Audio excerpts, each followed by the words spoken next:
It paves the road to do a lot.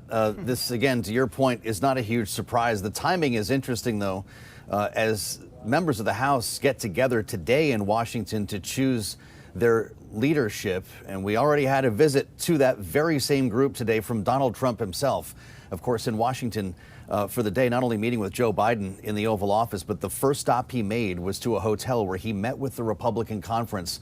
And it was a big cheerleading squad. Elon Musk was there, too, by the way. Didn't do a lot of talking, but apparently a lot of waving, we understand. They're feeling pretty good about things here. And knowing that the Senate is Republican-led with a wider majority this time around is going to give him a chance to do a lot of things when it comes to extending the Trump tax cuts, for instance. That'll be probably issue number one. We do have questions, though, about the lame duck and what's going to happen in this session. There's a funding deadline on December 20th.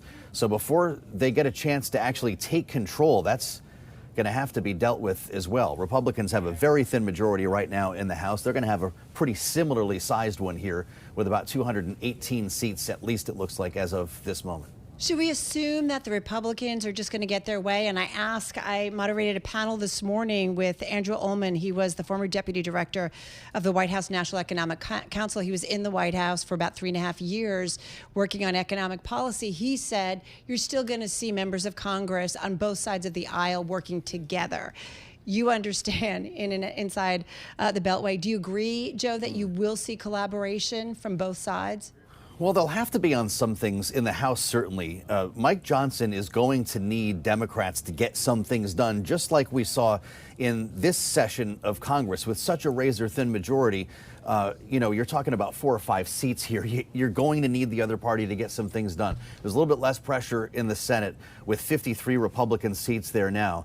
But look, Donald Trump is asking for some big stuff, and there will be a big throwdown over extending or making permanent the Trump tax cuts. First and foremost, we're going to have a major fiscal cliff budget fight later on in the year when it comes time to raise the debt ceiling. All of that stuff will be difficult. But now that we can actually call this a Republican sweep and a trifecta, the Trump agenda is very much on track to be passed once we get into January and Donald Trump takes office. Hey, Joe, we know many Democrats licking their wounds right now, given the outcome of last week's election.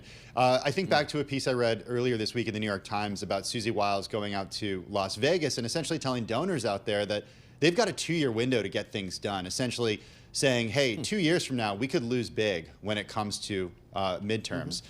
Is there a silver lining for Democrats here that they can be sort of the insurgent party in the next election? Well, it's an easier job, that's for sure. You know, Hakeem Jeffries can do a lot of things to slow down the agenda, to get in the news, to try to prop up certain members when the time comes. That's all part of being in the minority.